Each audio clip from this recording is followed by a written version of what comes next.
Hi, everybody.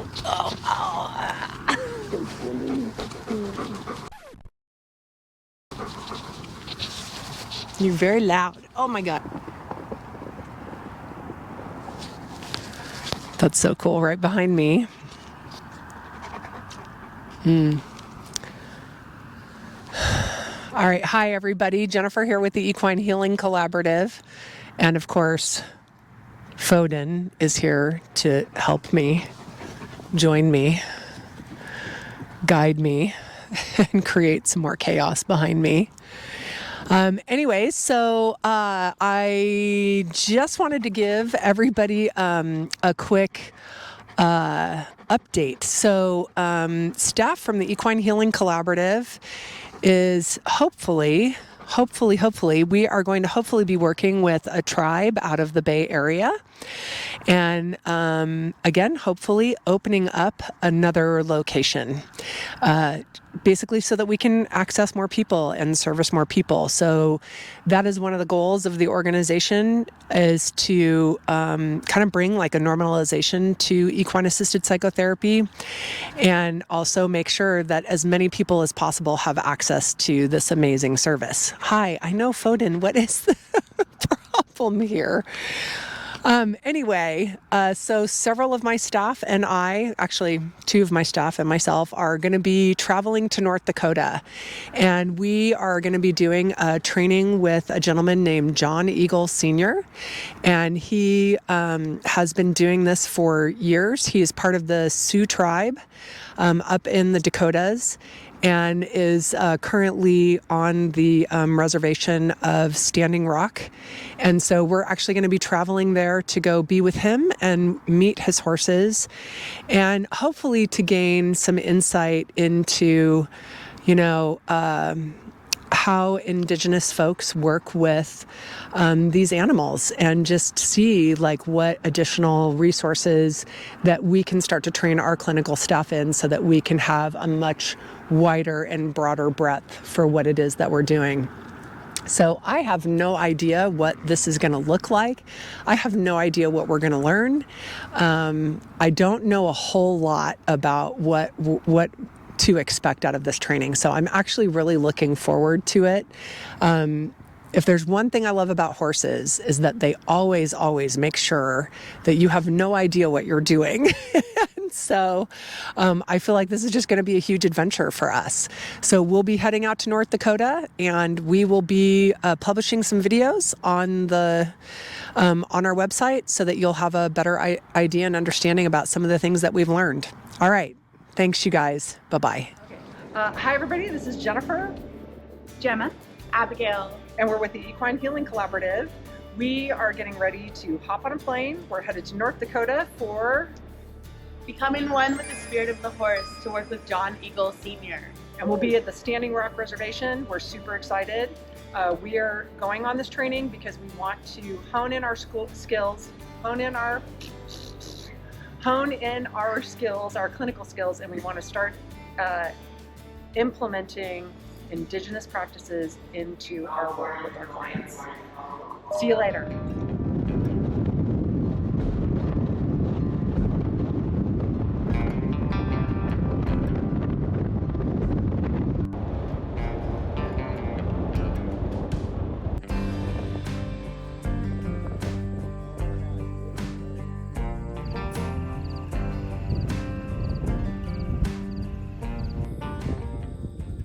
Hi, everybody.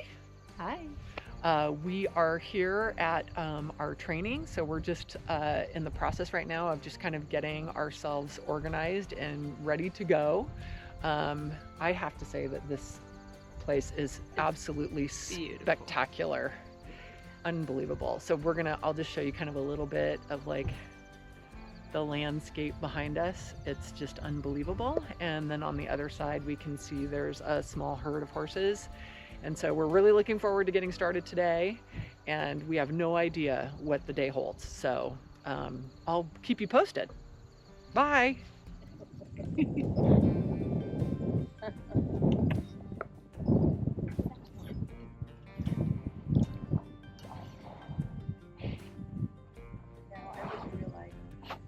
All right. So I'm just going to let everybody introduce themselves. And if you just wouldn't mind sharing a little bit about where you're from and maybe like an agency that you're working with or for. And then I'm just going to ask you a couple questions. So I'll start here. My name is Alana Simbrick. I'm from Sisseton, Oyate. I am a peer recovery specialist for the SWO Peer Recovery Support Program. All right. Excellent. My name is David Williams. I'm from the Sisseton Oyate also. I work as a peer recovery support specialist for the Sisseton Oyate. Okay. My name is Erin Wisner. I'm Director of Equine Operations for Brighter Horizons Equine out in Siletz, Oregon. I'm a past certified CTRI and ESMHL. It's a bunch of alphabet soup. I'm a horse gal. All right. Excellent. So I guess my first question for you all would be like, if you wouldn't mind just kind of like sharing, if you can, just maybe something that you would really, that maybe the primary thing that you got out of the training that you would really like to take back to your community. I know that's a loaded, right? Everybody's like, hard to summarize, isn't it? Well, I'll start, and I don't know, mine, like I shared in our group there, mine would be just as facing them fears that I have. I guess, I know there's like a lot of, I'm gonna use men, because I know a lot of us men at home have a lot of fears of trying new things, finding themselves.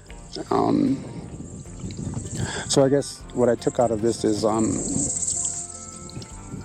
was really unsure of what was expected of me when I came here. So I had a lot of doubt of coming. You know, I mean, I had to really force myself to get up and get here. But once I got here, you know, and I volunteered to do one of the tasks that he asked us to do, me facing that fear of the unknown of what I was going to do helped boost my confidence a little. Yeah. And I feel with that,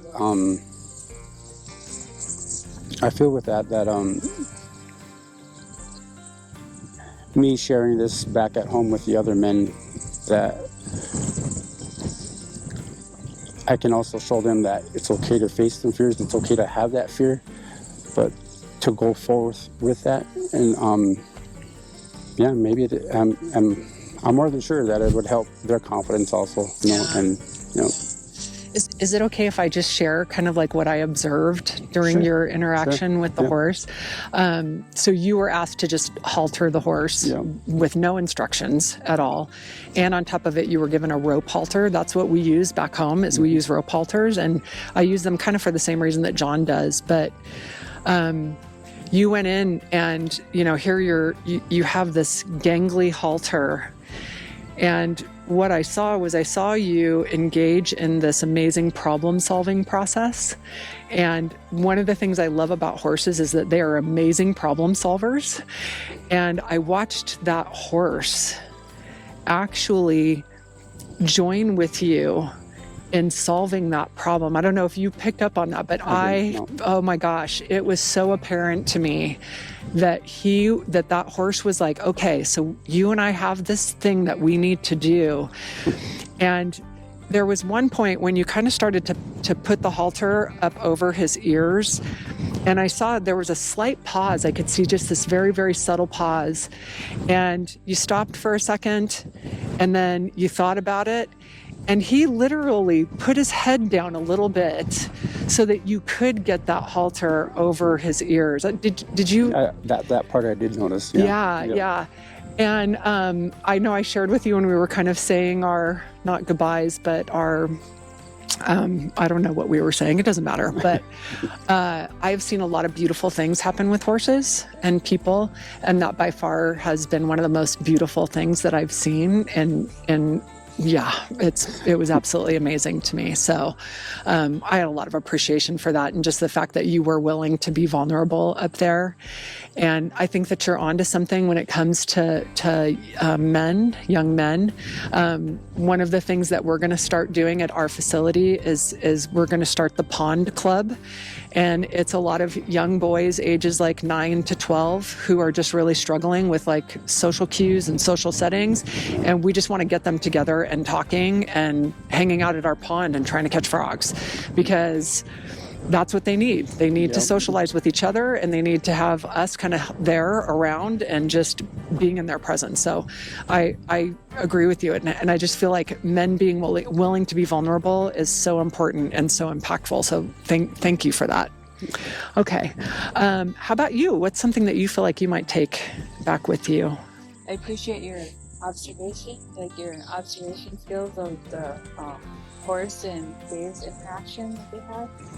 Because that's exactly what I experience here, is like being able to observe like myself internally and what others, just watching everybody and their experience interacting with the horses. It's a really spiritual experience for me. It really helps cultivate this self-awareness within yourself. So I really do appreciate that. Again, being that it's a spiritual experience, like I felt like it was here. There was a few of the ladies here that kind of really seemed almost like deja vu, like somewhere. Even the person at the hotel room was staying at. I've ever been here before. Yeah. The painting on the wall, like it's a spiritual experience. The last time I've had that was when I went to treatment back in 2013. Everyone in my group seemed familiar, like I was supposed to be there. So that's what this whole experience is, spiritual. Yeah, I mean, I that resonates with me. I tend not to really share a lot, kind of in the way that I'm feeling, or because I'm the leader. And so like I'm always in this place of like leading and doing the things. And so it's very hard for me to let my guard down and to be really vulnerable. And it's also really hard for me to not constantly be checking my phone for the emergency and the this and the that. And there was one point this morning, when Jon was just talking, and I realized that my mind was completely quiet and that I was 100% focused on him, but then also on what each one of us shared. And it was just listening to all of us. It's just been so amazing to hear all of the different experiences that we've talked about. I mean, it's just been phenomenal in such a short period of time. And it feels good to like let go like that. It's been amazing. I think the word he used was centered. Yeah. I love that. Yeah. Centered. Yeah, for Thank you. How about you? I think the thing that I took away the biggest gift that was given to me was to remind myself that you can have all this knowledge, but if you can't get out of your own brain and just let people have their own experience, which I've heard so many times from Jon. Everybody's going to have their own experience, and I think that's really wise advice on this land and in the round pen, in the arena, and also everywhere else that we go in life. I think I have a tendency to keep myself too busy, and I just need to let people have their own experience. And sometimes that's a difficult thing to do when you're the person that's supposed to be in charge of everything. Yes. I don't understand that at all. Okay. Hi, everybody. Jennifer here. I'm at this training here in North Dakota, and I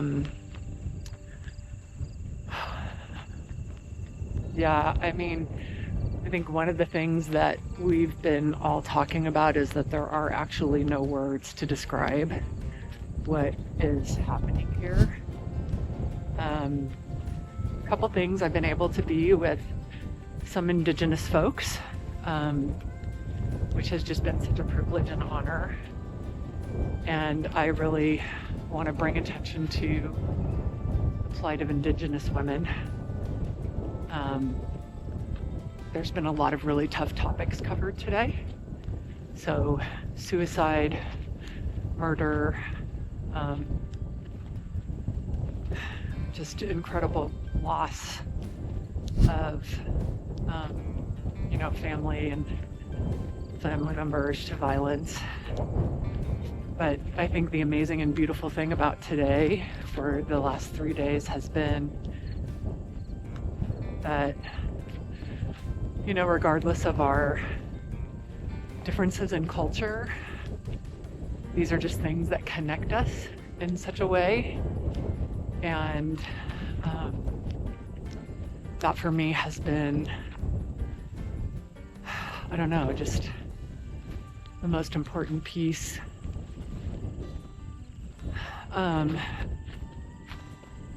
For me, as someone who has run an organization and has done this work for a little bit more than a decade,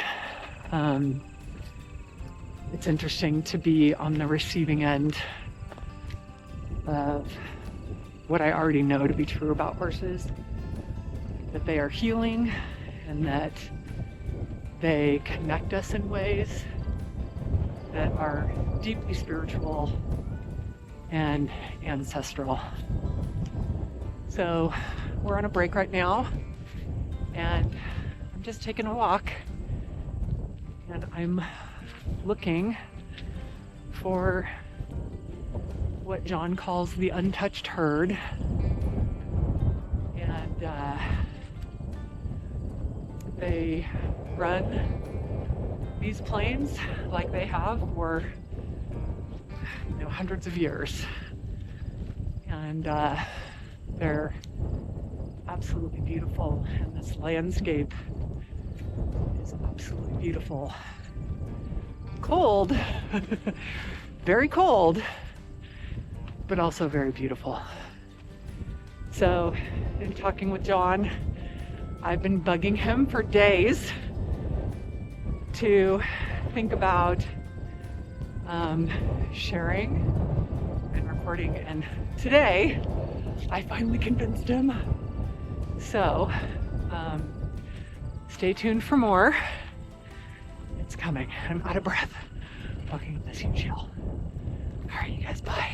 Okay, so Jon, I understand that all of your horses who you breed here and raise here, you actually only sell them to therapeutic programs. Can you tell me a little bit more about that? Yeah, so it was actually in the late 90s. I grew up in a ranch family, grew up around horses. There was a disconnect that personally happened for me when I returned home from the military, or the last horse that my father had given me had passed away while I was gone. And it created a disconnect for a while. I didn't want to be around them again. But was reintroduced back to horses during a time when the market had fallen in the United States and you couldn't give horses away. I couldn't imagine life without them, so my family put all of our efforts into finding a way to keep them involved in our lives. This herd, my ancestors referred to their horses as Chunkshi, not Chunkshi. And what that means in my language, it means my son and my daughter. And that's how close they were with their horses. So likewise, my horses are like my children, they're like my family. And I refuse to send them through sale rings because you never know where they're going to end up. You never know how they're going to be treated. So I got into this practice of, after I created the certification, selling horses to people who come, because people create these relationships with these horses, and I know they're going to go to a good place. Because the people that have come, they're helpers. They're people that help other people. And I know they're going to go to a good place. So that's how my breeding program functions. I have horses now in Oregon. I have them in Canada, Montana, North Dakota, South Dakota, Minnesota, and Nebraska. And all of them are being used in therapeutic programs. That's amazing. That's amazing. You spoke earlier about, kind of how the system, the horse world can kind of like crush the spirit of a horse, but then also the system can crush the spirit of children and families. One of the things that we do at our facility is we have all of our horses living in a herd in a social setting. They're not living in barn stalls. And oftentimes people will come to us and kind of project, this idea of like that we're not taking care of them because they're living that way. And my answer to that is usually, they would much rather be outdoors in the rain and in the cold as long as they're with each other than they would be to be dry in a stall. And so I'm just wondering if you can talk a little bit about, kind of the way that you keep them. So horses are just like us. They need to know who they belong to and who belongs to them. And they're actually social, spiritual beings. I try to keep them in a place where they can just be themselves, where they can just be a horse. And that word horse doesn't do any justice to what they really are. They're actually spiritual beings. And the only way I can kind of answer that question is to talk about our relatives who oftentimes become incarcerated. Them living their lives out in those jail cells, within those prisons, within that confined space. It alters and changes the way they perceive themselves, but it also changes the way that they perceive others, which then affects their ability to create relationships. And the same is for a horse. The more confined the environment is for that horse, you're going to alter that horse's language, you're going to alter how they perceive themselves and how they perceive others, and then people have a tendency of blaming them for that behavior. So I keep my horses out in the open. One thing that I noticed about them is I spend all of my free time with them.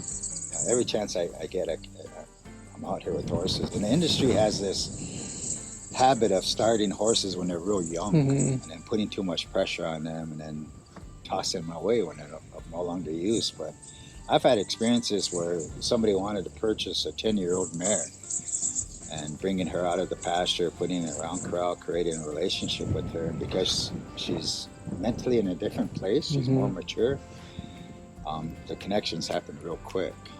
So I don't subscribe to that you have to start them when they're yearlings or 2-year-olds or 3-year-olds.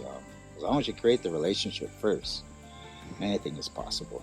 Yeah, and I think that really applies to the therapeutic process as well. When we talk about our clients and when we talk about change and kind of like how change actually happens, one of the things that I try to impart upon staff is that change happens when the relationship and the trust exists. It doesn't happen because maybe I think that it's a good idea, or maybe because I think that this is what somebody should do. And you have talked a lot about the idea of asking for help. And I love the way that you kind of, frame it in the context of the activities that we did with the horses today. And I was just wondering if you could talk a little bit more about that as well. Yes, that's a odd word, change. Everybody always says they want change. You look at the political system, every election year, everyone's talking about change. Politicians are running on change. But change is hard. Change is difficult. And people actually don't like change. But one of the things that I realized in my life is that when I was in chaos and everything was falling apart around me, if you tried to help me in that moment without me asking for it, it didn't feel like help. So what I believe is that people are where they're supposed to be, experiencing what they're supposed to be experiencing.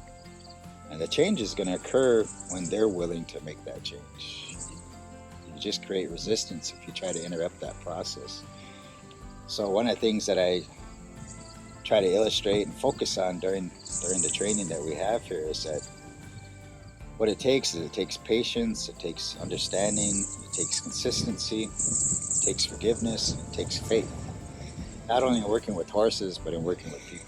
Yeah, thank you for re-saying that and letting me get that on camera, because you kept saying that and I kept wanting to write it down, and every time you would finish and move on and I was like, oh no. Coming here, driving here, getting here, and then of course spending time on this land, there's this just absolute sacred feel to where we are. And you've talked a lot about the history of this place and this space. And I'm just wondering if you can talk a little bit more about the importance of connection to the land as far as healing. You know, in the late 1800s, when they brought my ancestors here to Standing Rock, they were interviewed. There was people amongst us that learned how to read and write in English, and there was people who weren't a part of us who learned how to read and write in my language. And in one of the interviews, they interviewed this Wichakshala. Wichakshala means a real man, who was an elder. And he commented on what it was like to move from living in teepees to living in structures. And he looked at the four corners of that building he was in, and he said there's no power here, because nothing in creation looks like this. So that's the power of being out here in the environment, and everything that our environment has to offer this is power, because everything moves in a cycle.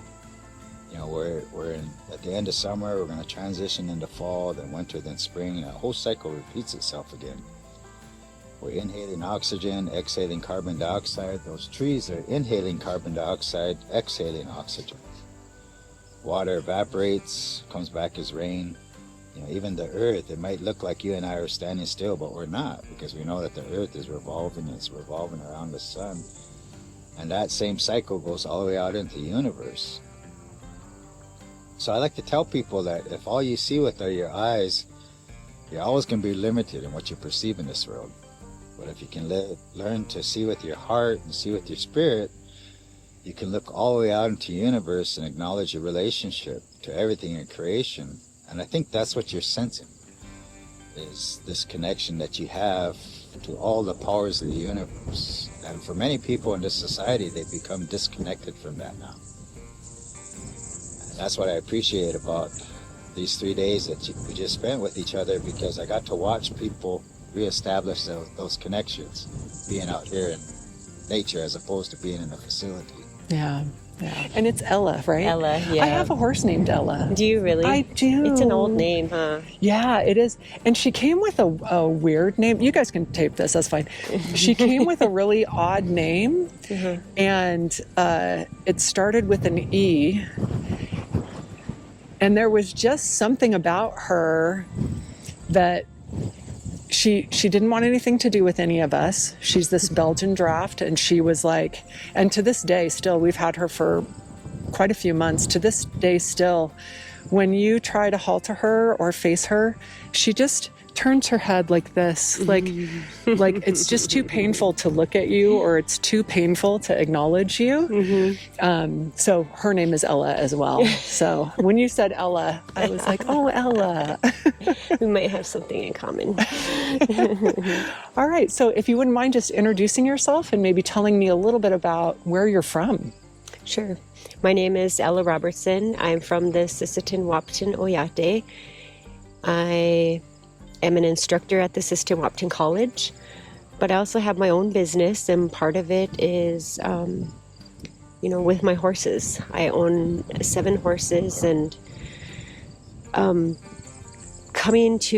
wanted to come to Icheshi John's training for some time now, just because I'm asked to facilitate using my horses, different activities, and mostly it's just providing youth an experience to ride. But looking at my culture and the knowledge that I have, wanting to deepen my understanding of our relationship with horses and our connectedness, because personally, I feel that connectedness, but how do I put that into words, or how do I help other people to understand how these horse relatives that we have, that they can create that relationship, and how do they bring about healing?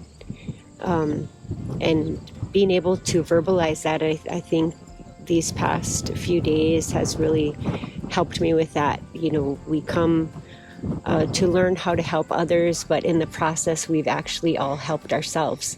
You know, it became a mini therapy session for all of us, and that felt really great, and really deepened, you know, the takeaway from this training. So, you know, I think that's really my focus is trying to create, you know, a type of learning opportunity for our kids back at home on the Lake Traverse Reservation. I have an annual event that I take my horses to, and even though they're big horses, you know, I have 4, 5, 6-year-olds, you know, not afraid to get on, and being able to provide some teachings to them during that short amount of time. And, you know, I've been approached by the court system. What can we do for our youth, you know, to help them that have experienced trauma? And that's not my area of expertise. So being able to take something that can help my community, because we look at our youth and our children as our future. They're our next generation. They're going to be our future leaders. And how do we help them? How do we shape and inform them into good citizens, into good relatives? Yeah. And I think it's a good place to start with that. Do you feel like when you're working with some of these youth that just the aspect of having the horse involved, do you feel like that actually helps to kind of like break down any barriers to resistance or anything like that you may encounter otherwise? Sure. Yeah, because they're just excited about the new experience. They're not thinking about what they're feeling or you know, if something bad had happened, just about the here and now and the actions that they're doing, getting on that horse and, you know, riding around or being led around, and it's healing in itself, just that little bit. And, you know, it can create an opportunity for, you know, talking and, you know, creating those connections and, you know, the kids opening up. But I think creating awareness in our community. There's not that many people that own horses in our community, and I feel that there needs to be more awareness and appreciation and reconnecting with those relatives. Yep. Yeah, that's the word that came up for me was like this idea of reconnecting with. Yeah. Yeah. And I think, like, you know, from my perspective and kind of like our facility, like I think about that frequently, that a lot of what we're doing really isn't, you know, psychotherapy in the traditional sense, but it's really about reconnecting with ourselves, reconnecting with the earth, and possibly even reconnecting with our ancestry. Definitely. Yeah. And I feel like that can be the same across the board for anyone. You know, and being out here, outside, really, you know, gives a different perspective. It's not anything that's happening between four walls. You know, we're out here, and, you know, myself, I'm a plant person, and you know, one of my focus is traditional foods, and so being outdoors and being connected to the environment really is just another bonus. Yeah, definitely. Yeah, that's so cool. Thank you so much. Yes. And thank you for the last 3 days. It's been wonderful. Awesome. It's been absolutely wonderful. Thank you.